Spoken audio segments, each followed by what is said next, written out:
योगी जी के आने से वो डर रहे हैं जिन्होंने गुंडा राज करा हुआ था, जिन्होंने आए दिन दंगे फैलाए हुए थे उत्तर प्रदेश में, जो आए दिन किसी छोटी बात पे लोगों के घर जल जाते थे, बहन बेटियों के बलात्कार हो जाते थे, यही गंगा में काट काट के गंगा नहर में लोगों को डाल दिया जाता था। कोई ब्राह्मण है, कोई जाट है, कोई गुर्जर है, कोई राजपूत है, कोई किसी भी जाति का व्यक्ति है, वो किस जाति से आता है इससे गाड़ी का क्या संबंध है। कोई भारद्वाज गोत्र का है, कोई कश्यप गोत्र का है, कोई कौंडिन्य गोत्र का है, सबके ऋषि हुए।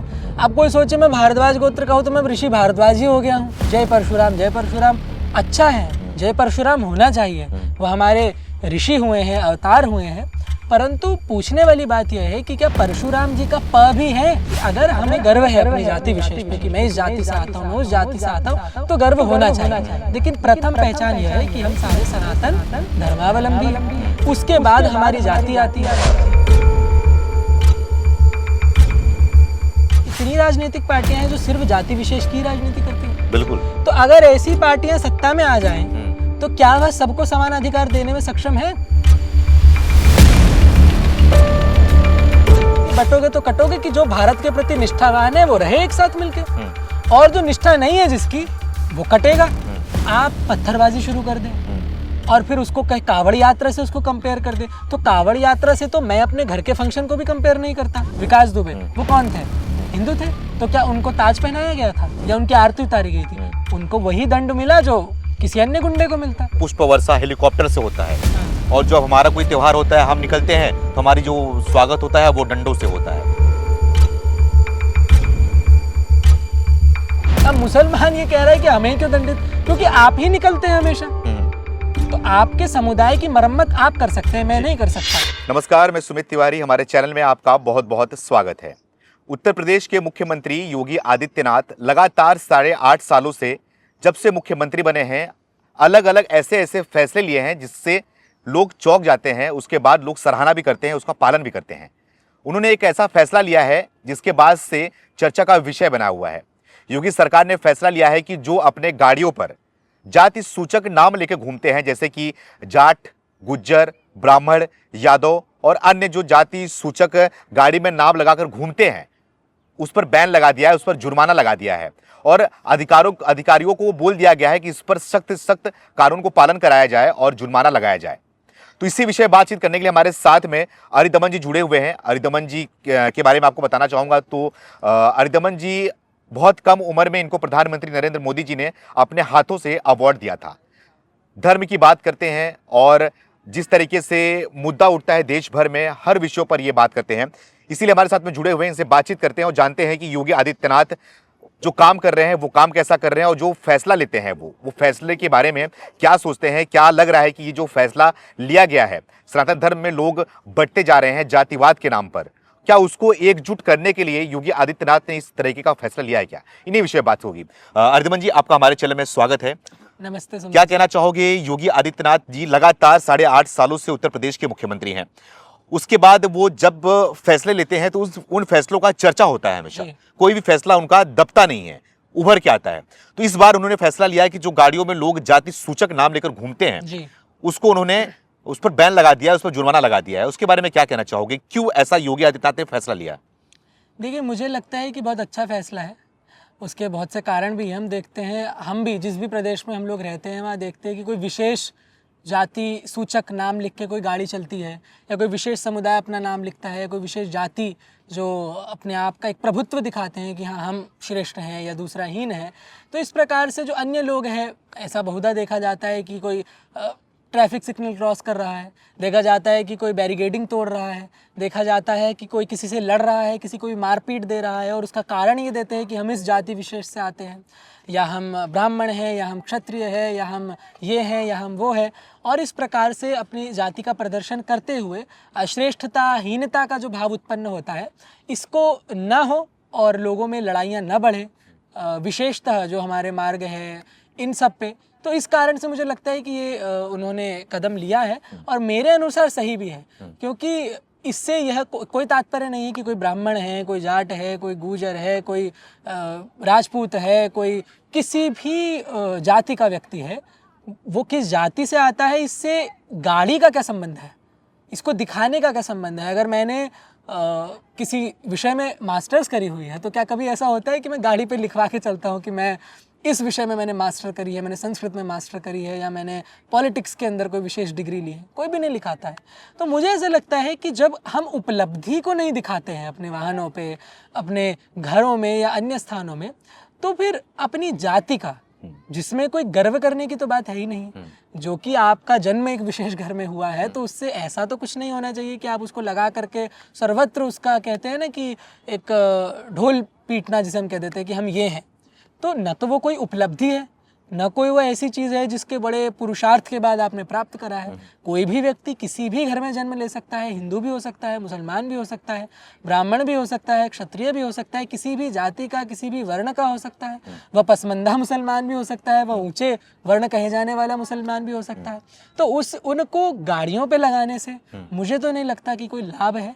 उल्टा मुझे लगता है लोगों में समरसता की कमी होती है, झगड़े बढ़ते हैं, लोगों में एक दूसरे के प्रति वैरभाव बढ़ता है। तो यह बिल्कुल उचित जो है। लेकिन वो तो गर्व से लगाते हैं ना, कि बोलते हैं कि मैं जाट हूं तो लगाऊंगा, तुझे क्या दिक्कत है इससे? इस तरह की भाषा का लोग इस्तेमाल करते हैं। और जाट की गाड़ी में अगर कोई ठोक दिया तो दूसरा कोई जाट वहां से जा रहा होता है, गुजर रहा होता है, उसको लगता है कि नहीं अपना जाट भाई है ये, इसके समर्थन में तो आना पड़ेगा, तो इसलिए लोग लगाते हैं और गर्व से बोलते हैं कि अगर हम जाट हैं, हम गुज्जर हैं, हम ब्राह्मण हैं, हम यादव हैं, क्षत्रिय हैं, राजपूत हैं, तो लगाएंगे। क्या दिक्कत है लोगों को इसमें? नहीं, देखिए बात यह है कि मेरी अपनी उपलब्धि क्या है, प्रश्न वहां आता है। महाराज सूरजमल जाट हुए, बहुत बड़े योद्धा हुए, उन्होंने अनेकों प्रयास करे, युद्ध लड़े, तो उनको नमन है। लेकिन उनके नाम मात्र से ही कि हम उनके वंश में आ रहे हैं तो अब हम श्रेष्ठ हो गए हैं, इससे कोई लाभ नहीं है। आप देखिए ना, समाज ऐसे कहाँ चलता है। आप देखिए कोई भारद्वाज गोत्र का है, कोई कश्यप गोत्र का है, कोई कौंडिन्य गोत्र का है, सबके ऋषि हुए। अब कोई सोचे मैं भारद्वाज गोत्र का हूँ तो मैं ऋषि भारद्वाज ही हो गया हूँ, तो इसमें कितनी बुद्धिमत्ता वाली बात है। ये तो वही बात हो गई कि भाई नेताजी का बेटा है तो अब नेता हो गया है, क्या कोई प्रधानमंत्री का बेटा तो प्रधानमंत्री है, ये तो बात नहीं है। जैसे डॉक्टर का बेटा डॉक्टर नहीं होता है जब तक वो उसकी पढ़ाई ना करे, जब तक उसका पालन ना करे। तो अगर कोई ये नहीं कि जाट ही हो, ब्राह्मण हो, जाट हो, किसी भी जाति विशेष से आता हो, प्रथम उनकी जो पहचान है वो यह है कि वो हिंदू है, ठीक है।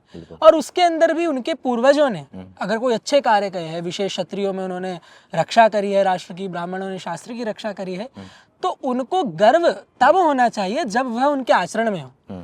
अब लोग कहते हैं कि हम ब्राह्मण जाति में बहुधा देखा जाता है कि परशुराम जी का हम जय परशुराम अच्छा है, जय परशुराम होना चाहिए, वह हमारे ऋषि हुए हैं, अवतार हुए हैं।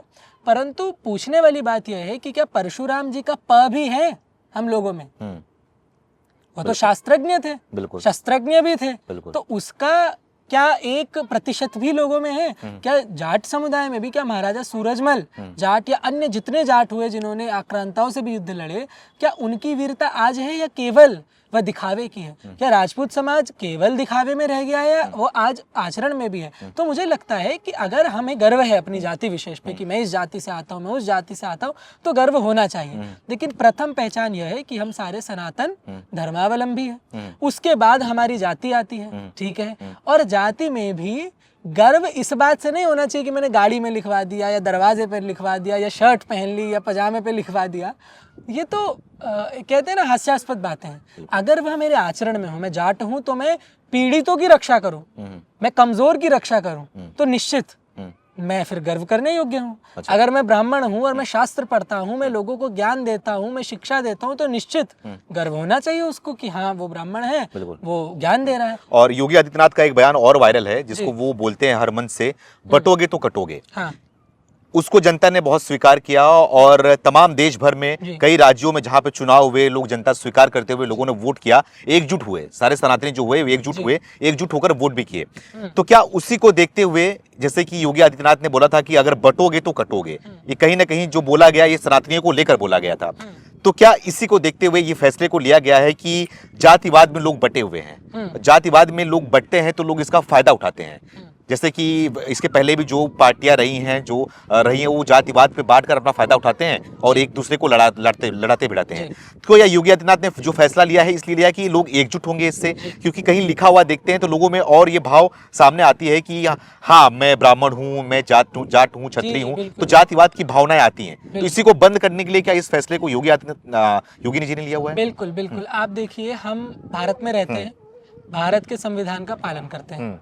भारत का संविधान भारत के नागरिकों को क्या आश्वासन देता है कि यहाँ सब समान है। बिल्कुल, समानता का हमें आश्वासन मिलता है ना, कि यहाँ सब समान है। हर वर्ग, हर जाति, हर धर्म का व्यक्ति अपने गुणवत्ता के आधार पे, अपने वैशिष्ट्य, अपने ज्ञान के आधार पे, अपने बल के आधार पे पदों को प्राप्त कर सकता है, चाहे वो फिर किस समुदाय से आता हो। उसकी पहली पहचान भारतीय होना है।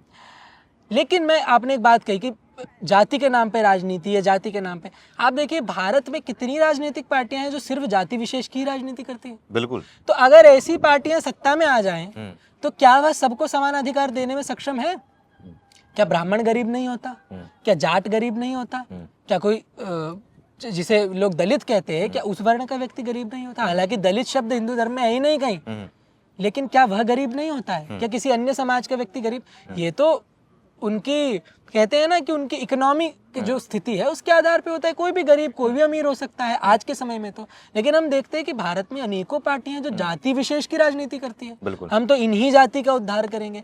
तो ऐसे में फिर वो संविधान की बात भी करते हैं कि हम संविधान को लेकर चलेंगे। तो संविधान तो समानता की बात करता है, तो समानता कहाँ रही? और दूसरी बात आपने कही कि बटे हुए हैं, तो हिंदू धर्म से इस बात को उठाया गया। खासकर योगी जी का नारा है ये, बटोगे तो कटोगे। और योगी जी लगातार जो नारे को लेकर और भी पॉपुलर होते हैं, लोगों तक लोग इनको स्वीकारते भी हैं। तो योगी जी के बारे में थोड़ा बताइए कि इस तरह का फैसला उन्होंने लिया और लोगों को बोलते भी हैं बटोगे तो कटोगे। तो योगी जी कैसा काम कर रहे हैं? जो फैसला ले रहे हैं बैक टू बैक, ये कैसा किया जा रहा है उनके द्वारा काम? आप देखिए, बटोगे तो कटोगे एक शब्द है, कोई मंत्र है, कोई श्लोक है, कोई शब्द है, कोई स्लोगन है, उसका आप कैसे भी अर्थ कर सकते हैं। हाँ। जिसकी रही भावना जैसी वही उसका अर्थ करता है। तो बटोगे तो कटोगे, हम इसका क्या अर्थ करेंगे कि भारत के लोग अगर बटेंगे तो कटेंगे। अब ये निर्भर करता है कि भारत का कौन सा समुदाय बटने की बात करता है और कौन सा कटने की बात करता है और कौन सा एक रहने की बात। बताइए ना, बताइए क्या। आप देखिए, इसी देश के अंदर, इसी राष्ट्र के अंदर ऐसे अनेकों लोग हैं। पहले भी आपसे एक बार चर्चा हुई थी तो मैंने बोला था, अनेकों लोग हैं जो भारत के टुकड़े की बात करते हैं। बिल्कुल। जो भारत के ही राज्यों को उससे विच्छिन्न करने की बात करते हैं, जो भारत की संप्रभुता पे बात करते हैं, जो भारत का जयकारा नहीं लगाते हैं, जो भारत को मां नहीं मानते हैं, जो वंदे मातरम भी नहीं बोलते हैं। तो अब उन्हें, अब ये हमें निर्णय करना है कि भारतीय कौन है और भारत में रहते हुए भी भारत के प्रति किसकी देशभक्ति नहीं है। तो मैं तो इससे अर्थ लेता हूँ कि बटोगे तो कटोगे, कि जो भारत के प्रति निष्ठावान है वो रहे एक साथ मिलके, और जो निष्ठा नहीं है जिसकी, वो कटेगा। तो अब तात्पर्य बस इतना ही है कि जो कटने की बात करते हैं वो कैसे एक साथ रहेंगे। तो अब हिंदुओं के लिए कहा उन्होंने या भारतीयों के लिए कहा, ये तो अपनी इंटरप्रिटेशन है। अच्छा। लेकिन वो तो सत्ता में है, उन्होंने तो ये भारत के निवासियों के लिए कहा कि बटो मत, मिलके रहो वरना कटोगे। और ये हमने देखा है इतिहास के अंदर। हम देखते हैं बंटवारा हुआ किस कारण हुआ? बटने के कारण हुआ। लेकिन वो बंटवारा किन लोगों ने करा? वह उन्हीं लोगों ने करा जो भारत की संप्रभुता को तब भी ठेस पहुंचाना चाहते थे और आज भी पहुंचाना चाहते हैं। इसलिए कश्मीर को अलग करना चाहते हैं, पंजाब को अलग करना चाहते हैं, बंगाल को आज भी अलग करना चाहते हैं। ये लोग हैं और इनके बयान आते हैं। तो हिंदुओं के लिए कहा, हिंदू समाज को ये समझना चाहिए कि जातियों में तो बिल्कुल नहीं बंटना चाहिए, क्योंकि हमारी पहली पहचान यह है कि हम हिंदू हैं। उसके बाद जाट, गुर्जर, ब्राह्मण, राजपूत, कुर्मी, जाटव कुछ भी है वो उसके बाद है। बिल्कुल। लेकिन पहली पहचान यह है कि बटना नहीं चाहिए। तो हिंदू तो इसका यही अर्थ लेते हैं कि कटना नहीं है, हमें बटना नहीं है, हमें एक साथ मिलकर रहना है। अच्छा। और दूसरा समुदाय भी अपने लिए अर्थ ले सकता है, इसमें तो बात ही नहीं है। लेकिन बात केवल इतनी है कि उन्होंने तो भारत के नागरिकों के लिए कहा। जो भारत के प्रति निष्ठावान है वो नागरिक मिलके रहेंगे, जो भारत के टुकड़े चाहते हैं वो तो निश्चित ही नहीं मिलेंगे। तो इस प्रकार से मैं समझता हूँ जो भारत के प्रति निष्ठा रखते हैं उन लोगों को मिलके रहना चाहिए। और जो कौन सा समुदाय भारत के प्रति निष्ठा रखता है यह देखा जाए, और कौन सी निष्ठा नहीं रखता है वो भी देखा जाए। तो प्रत्यक्ष को प्रमाण की आवश्यकता नहीं है। तो इसी प्रकार हिंदू समाज को मिलके रहना चाहिए। हम तो हिंदू हैं, मैं तो हिंदू हूँ। हिंदू समाज में जाति के आधार पर अपने आप को हीन उच्च नहीं देखना चाहिए, सबको समानता से रहना चाहिए, सबके अपने अपने कर्म हैं। आखिरी में आपसे पूछना चाहूंगा कि योगी आदित्यनाथ के बारे में क्या सोचते हैं आप? वो लगातार मुख्यमंत्री के तौर पर जैसा काम कर रहे हैं उसको लेकर, और जो उनका कार्यकाल रहा है उत्तर प्रदेश में, कैसा कार्यकाल रहा है, आने वाले टाइम का क्या फ्यूचर दिख रहा है, उनके बारे में थोड़ा बताइए। योगी जी के बारे में क्या सोच रहे हैं आप? तो जी, योगी जी एक बहुत अद्भुत उनका नेतृत्व है। और ये आज का नहीं, मैं तो जब से वो सत्ता में आए हैं और उससे पूर्व भी, तब से ही हम लोग उनको जानते हैं, उनको सुनते हैं, उनको देखते हैं। और कोई भी ऐसा कार्य उनके द्वारा नहीं हुआ है जो देश के अहित जिस कार्य ने करा। उनके जितने निर्णय होते हैं, जितने फैसले आते हैं, वह सब प्रदेश के उद्धार में, जिस प्रदेश के वो मुख्यमंत्री है, और देश के उत्थान में होते हैं। और मुझे तो ऐसा कोई फैसला या निर्णय उनका नहीं लगा जो किसी की हानि करता हूँ। हाँ, जैसा मैंने पहले उत्तर में कहा कि जिन लोगों को भारत की संप्रभुता को ठेस पहुंचानी है, भारत की संस्कृति को ठेस पहुंचानी है, भारत का जिसे हम कहते हैं ना परंपरा, विरासत को ठेस पहुंचानी है, उन लोगों को बहुत दुख होगा, उन लोगों को बड़ी पीड़ा होगी। क्योंकि जब भगवान राम लंका में जाते हैं तो असुर कांपते हैं, अरे आ गए, अब हमारी बैंड बजेगी। और वही राम जब अयोध्या जाते हैं तो वहां दिए जलते हैं। तो सज्जनों के लिए तो वो देवता के समान है। अच्छा। और दुर्जनों के लिए तो क्या योगी जी का, आप योगी जी की तुलना राम से भी कहीं ना कहीं कर रहे हैं कि जब से यूपी में जब से योगी जी आए हैं लोग डर रहे हैं? तो डरने वाले कौन हैं? देखिए, राम राज्य का मैंने पहले भी ये बात कही थी, राम राज्य का मतलब क्या है?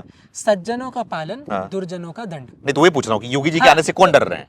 योगी जी के आने से वो डर रहे हैं जिन्होंने गुंडा राज करा हुआ था, जिन्होंने आए दिन दंगे फैलाए हुए थे उत्तर प्रदेश में, जो आए दिन किसी छोटी बात पे लोगों के घर जल जाते थे, बहन बेटियों के बलात्कार हो जाते थे, यही गंगा में काट काट के गंगा नहर में लोगों को डाल दिया जाता था। ये वही उत्तर प्रदेश है। और ये कौन समुदाय करता था, कौन लोग करते थे, किस मानसिकता से करते थे, ये भी हम जानते हैं। लेकिन जब से योगी आदित्यनाथ आते, एक मक्खी भी अब कहाँ चले गए वो लोग? राजा का अंतर होता है ना, नेतृत्व करने वाले का अंतर होता है, जिसमें जैसे ही राजा वैसी प्रजा हो जाती है। तो अगर राजा निस्वार्थ है, भ्रष्टाचारी नहीं है, अपने दायित्वों का निर्वाह करता है, तो प्रदेश क्या, राष्ट्र का भी पूरा वो कायाकल्प पलट देता है। तो अभी तो योगी आदित्यनाथ जो उत्तर प्रदेश के मुख्यमंत्री है, तो उत्तर प्रदेश क्या था आज से 8-10 साल पहले और आज क्या है, ये अंतर सभी लोग जानते हैं, आप भी जानते हैं, मैं भी जानते हूँ। गुंडा राज तो जैसे गायब हो गया। तो डर किनको लगता है उनसे? उनको लगता है जिन्होंने यहाँ पे अराजकता करी हुई थी, धर्म के नाम पे जो लोगों की हत्या करते थे, गुंडा राज करते थे, सरकार का, पुलिस का कोई भय नहीं था, गुंडों से दुनिया चल रही थी। तो आज उनका कहाँ नाम है, कौन पूछता है उनको? लेकिन हाँ, योगी जी की ख्याति भारत में ही क्या पूरे विश्व में है। बिल्कुल। तो वो इसीलिए क्योंकि अपने कर्तव्य का पालन करते हैं और जो भी दुष्ट दुर्जन है उनको दंड देते हैं। और बात तो केवल इतनी है, जो भी अराजक है उसको दंड मिलेगा। लेकिन मुसलमान समाज तो ये बोलता है ना कि जो दंड है, दंड सिर्फ हमें ही मिलता है। जो उनसे उनके बीच जाता हूँ, उनसे बातचीत करता हूँ, तो बोलते हैं कि जो कांवड़ यात्रा निकलता है उसके नाम पर लोग तांडव करते हैं तो योगी जी कुछ नहीं बोलते। हम जो रैली निकालते हैं, आई लव मोहम्मद बोलते हैं, तो उसमें योगी जी को तकलीफ होती है, उनकी पुलिस को तकलीफ होती है, फिर वो हमारी पिटाई करते हैं, रोकते हैं हमें। तो क्यों रोकते हैं? मतलब कि एक धर्म अगर कांवड़ यात्रा निकाल रहा है, नवरात्रि पूजन कर रहा है, गरबा खेल रहा है, लाउड स्पीकर लगा रहा है, उससे उनको योगी जी को दिक्कत नहीं है। दिक्कत खाली मुसलमान से है, इस्लाम से है और उनके यात्रा से है। चलिए इस पे भी उत्तर दे देता हूँ जी। अच्छा, ये बताइए, कांवड़ यात्रा का इतिहास कितना पुराना है? कांवड़ यात्रा आज हो रही है या 10 साल पहले शुरू हुई थी? मेरी माँ जब छोटी थी उन्होंने भी कांवड़ यात्रा देखी, उनके पिताजी रहे होंगे, उन्होंने भी कांवड़ यात्रा देखी। बिल्कुल। तो कांवड़ यात्रा तो बहुत प्राचीन है, कब शुरू हुई हम कह नहीं सकते, हमारे शास्त्रों में वर्णन है। बिल्कुल। भगवान शिव के लिए तपस्या पूर्वक जल चढ़ाने का, वो तो शास्त्रीय है, ठीक है।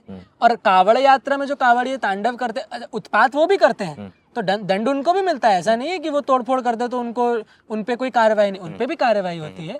लेकिन कांवड़ यात्रा में नृत्य करते हैं लोग, तांडव करते हैं, जो भी करते हैं, ये आज की परंपरा तो नहीं है, बहुत पुरानी है। लेकिन आप मुझे बताइए कि इस्लामिक शास्त्रों में आई लव मोहम्मद रैली का कहाँ वर्णन है? वर्णन तो कहीं नहीं है। कहीं नहीं है, ठीक है, रैली निकाली, कोई समस्या नहीं है, हम भी प्रभु राम की रैली निकालते हैं, भगवान शिव की पालकी निकालते हैं, लेकिन उसमें भी खबर आई कि पत्थरबाजी करी गई, उत्तर प्रदेश में पत्थरबाजी हुई, हिंसा सुलगाने की बात हुई।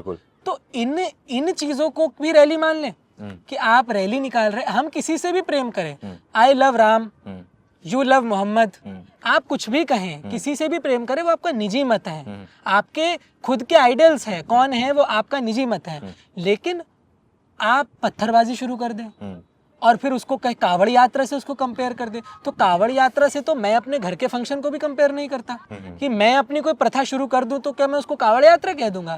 नहीं, कांवड़ यात्रा एक प्राचीन परंपरा है, हर सरकार में होती आई है, सरकार से पहले राजाओं के समय से भी होती आई है। और अब जो रैली निकल रही है, जो मुसलमान समुदाय निकाल रहा है, वह उन्होंने अभी एकदम से इजाद करा है कि आई लव मोहम्मद रैली, वो भी ठीक है, वो कर सकते हैं, उनका धर्म है, पूरा स्वातंत्र है पालन करने का। लेकिन पत्थरबाजी करना, हिंसा सुलगाना, जो कुछ मामले आए, पुलिस को भी मारा गया, ये कहाँ तक सही है। और दूसरी बात, आपने पहले ये पूछा कि वो मुसलमान या कहते हैं कि हमें ही दंडित करा जाता है। अब आप एक बात बताइए, आप यहाँ आराम से बैठे हैं, आप अपना माला लेके भजन कर रहे हैं, मैं आता हूँ और प्रतिदिन आके यहाँ पे आपको पीट के जाता हूँ, प्रतिदिन आके यहाँ पे मैं गंगा माँ का अपमान करता हूँ या लोगों को मारता हूँ या पत्थरबाजी करता हूँ, और मैं ये कहूँ अरे मुझे ही क्यों रोज पकड़ते हो भाई, ये तो यहाँ आता है, इसको पकड़ो, तो ये बात कितनी सही है भाई? जो उल्टा काम करेगा उसको ही तो पकड़ा जाएगा। अब मुस्लिम समुदाय को आत्मनिरीक्षण करना चाहिए कि हम ही ये काम क्यों करते हैं, हम ही क्यों पत्थरबाजी करते हैं, बिल्कुल हमारी ही यात्राओं में क्यों ये पुलिस पीटी जाती है, हमारे ही ऊपर ऐसे आरोप क्यों लगते हैं, हमारे यहाँ पर ही ऐसे अधिकतर बलात्कार के केसेस क्यों आते हैं, हमारे ही समुदाय से हमेशा हिंसा क्यों सुलगती है, हमारे ही शास्त्रों के अपमान की घटनाएं क्यों आती है, हिंदू समाज में तो नहीं आ रही। तो ये बात हो गई कि कैदी 10 बार मर्डर करे और कहे मुझे ही क्यों पकड़ते हो, उसको पकड़ो जो अपने घर में 9 to 5 जॉब कर रहे हैं। तो सामान्य सी बात है, जो अपराध करेगा उसको पकड़ा जाएगा। अब अपराधी हिंदू हो या फिर वो मुसलमान हो, यूपी में गुंडे थे ना जो हिंदू थे, क्या नाम था उनका, विकास दुबे, वो कौन थे, हिंदू थे, तो क्या उनको ताज पहनाया गया था या उनकी आरती उतारी गई थी? उनको वही दंड मिला जो किसी अन्य गुंडे को मिलता। तो ये तो अराजकता की बात है, ये मैं भी हिंदू भी कर सकता है, मुसलमान भी कर सकता है। अब मुसलमान ये कह रहा है कि हमें क्यों दंडित, क्योंकि आप ही निकलते हैं हमेशा, तो आपके समुदाय की मरम्मत आप कर सकते हैं, मैं नहीं कर सकता। मेरे समुदाय में कोई कमी है तो मुझे अधिकार है, मैं हिंदू हूँ, मैं हिंदू समुदाय की कुप्रथाओं को मैं उन पे रोक लगा सकता हूँ क्योंकि मैं हिंदू हूँ। मैं मुस्लिम समुदाय में जाके तो उपदेश नहीं दे सकता ना, उसका सुधार मुस्लिमों को खुद करना पड़ेगा। तो ये कहना कि हमें ही दंडित करा जाता है, तो आप अपराध करते क्यों हैं, मत करिए। तो स्पष्ट परिभाषा, वो तो बोलते हैं ना कि अगर कुछ इनका आपका त्योहार होता है तो पुष्प वर्षा हेलीकॉप्टर से होता है, और जब हमारा कोई त्योहार होता है हम निकलते हैं तो हमारी जो स्वागत होता है वो डंडों से होता है। अब इतना जब डंडों से और फूल से तो तुलना कर रहे हैं वो लोग। आप एक बात बताइए, तो योगी जी फूल क्यों नहीं बरसाते फिर इनके ऊपर? बात बताइए, इस्लाम या मुस्लिम लोगों का जो तीर्थ स्थान है वो कहाँ है? Mecca Medina. मक्का मदीना अरब में है, ठीक है, अरब में ही उनके स्थान है। भारत में किनके स्थान है? हिंदुओं के, जैनियों के, बौद्धों के, ठीक है। हमारे यहाँ कावड़ यात्रा ऐसे है जैसे उनका हज, हमारे यहाँ कुंभ में जाना ऐसा है जैसे उनका हज। तो जैसे सऊदी की सरकार हज के यात्रियों के लिए विशेष प्रबंध करती है, चाहे फिर वो किस भी विश्व के कोने से आया हो, इसी प्रकार भारत की धरोहर हिंदू धर्म है। तो भारत में जब हिंदू धर्म, वैश्विक हिंदू धर्म का मूल स्थान भारत है, तो वहां के तीर्थ स्थलों पे तो फिर इंतजाम करे जाएंगे ना, पुष्प वर्षा होगी। ऐसा सऊदी में भी होता है, ठीक है। लेकिन मैं तो केवल इतना कहता हूँ कि हम पे पुष्प वर्षा नहीं होती। मैं मुस्लिम समुदाय से पूछता हूँ कि भारत के अंदर आपका कौन सा तीर्थ स्थान है, आप बताइए, हम पुष्प वर्षा कराएंगे। अच्छा, कराएंगे, हाँ, बोलेंगे फिर। अरे जब एक सामान्य बात है, जो किसी एक बात बताइए, हिंदू धर्म कोई ऐसा तो नहीं है कि कोई संस्था है, हिंदू धर्म एक धर्म है, विश्व के बड़े धर्मों में एक हिंदू धर्म है। तो उसके मूल स्थान है हरिद्वार, काशी, या आपका कुंभ, प्रयाग। तो यहाँ पे विश्व से हिंदू आता है। अभी आप प्रयागराज कुंभ हुआ, हिंदू क्या भारत से ही आया था? हिंदू अमेरिका से भी आया था, हिंदू ब्रिटेन से भी आया था, हिंदू जापान से भी आया था। तो उन सब के स्वागत रूप से कावड़ यात्रा में विदेश से भी लोग आते हैं, तो कावड़ के लिए जिनकी मन्नत होती आते हैं, तो उनके स्वागत के लिए, क्योंकि ये हिंदुओं की मूल तीर्थ भूमि है, ये करा जाता है। लेकिन मुसलमानों का तो यहाँ स्थान नहीं है ना, उनका स्थान ईरान में है, उनका अरब में है, तो वहां की सरकार वो व्यवस्था करती है। लेकिन अगर कोई ऐसा यहाँ स्थान है मुसलमानों का कि जहाँ पे वो कुरान के ग्रंथों के अनुसार, हदीस और कुरान के अनुसार कोई तीर्थ स्थान है, उनका मूल स्थान है, तो निश्चित वहाँ सरकार प्रावधान करेगी। पर वो है ही नहीं, तो सरकार क्या करेगी? ये तो अनर्गल बात हो गई। तो अब यहाँ पे जिस समुदाय का जो स्थान होगा वो करा जाएगा। लेकिन मैंने तो नहीं देखा, ना मैंने कभी सुना कि भारत में कोई हज यात्रा होती हो। नहीं होती है। तो वही बात है कि अब हर बात को घुमा फिरा कर, उल्टा करके यही उसको पक्ष दे दिया जाता है कि ये तो सामुदायिक चीज हो गई। लेकिन ऐसा नहीं है। हज के लिए क्या सरकार नहीं निकालती है क्या? निकालती थी, यहाँ से भी इनको यात्रा कराती थी। अच्छा, और मदरसे में जो पढ़ाते हैं उनको क्या सैलरी नहीं देती है सरकार? क्या मदरसे को विशेष प्रबंध नहीं मिलते हैं? क्या उनको अच्छा मुसलमानों को अपने विद्यालयों में अपने धर्म की शिक्षा देने का अधिकार सरकार नहीं देती है क्या? देती है। हिंदुओं को नहीं देती है, हिंदुओं के लिए प्रावधान नहीं है, तो हम तो नहीं लड़े। बिल्कुल, हमें तो नहीं मिल रहा काशी जाने का और इधर उधर जाने का, हमें तो नहीं बड़ी बड़ी मिल रही हैं छूटें, हम तो वैसे ही जाते हैं। तो इससे भी कंपैरिजन करा जाए। हमें आरक्षण भी नहीं मिल रहा है, इतने लोग हैं, पूरे माइनॉरिटी समुदाय को आरक्षण मिलता है, हमें तो नहीं मिल रहा है। तो इन बातों से कंपैरिजन नहीं होता है, कंपैरिजन केवल चेरी पिकिंग से होता है। तो क्यों पुष्प वर्षा होती है? क्योंकि पूरे विश्व में जो हिंदू धर्म है उसका मूल स्थान भारत है, इसलिए पुष्प वर्षा होती है। ऐसे ही जो करबला है, जो आपके अरब में मक्का मदीना है, इस प्रकार से जो मुस्लिम समुदाय के मूल स्थान है, वहाँ पे वहाँ की सरकार वहाँ के यात्रियों के लिए विशेष स्वागत के प्रबंध करती है। और ऐसे भारत के अंदर हमारा हिंदू धर्म मुख्य धर्म है, तो इसके प्रचार के लिए भारत की सरकार अपने विरासत और लोगों के स्वागत के लिए यहाँ पे, क्योंकि हिंदुओं का मूल स्थान है, पुष्प वर्षा करती है, विशेष व्यवस्थाएं करती है। लेकिन तब भी मैं ये कहूंगा कि हिंदुओं को जितनी सुविधाएं हैं उससे 20 गुना अधिक मुसलमान समुदाय को धर्म के विषय में यहाँ सुविधाएं मिली है, धन भी मिला है और आरक्षण भी मिला है। तो उनको इस प्रकार की तुलनाएं नहीं करनी चाहिए, क्योंकि तुलना बिल्कुल भी सही नहीं है। बहुत बहुत धन्यवाद हमसे बातचीत करने के लिए रिद्धिमान जी। जिस तरीके से योगी आदित्यनाथ ने फैसला लिया उसके बारे में आपका क्या कहना है कि क्या लोगों को गाड़ियों पर जाति सूचक शब्द लिख कर चलना चाहिए? और जब योगी आदित्यनाथ ने फैसला ले ही लिया है तो क्या आप लोग इसका पालन करेंगे? अपनी राय को कमेंट करके हमें जरूर बताएं। बहुत बहुत धन्यवाद।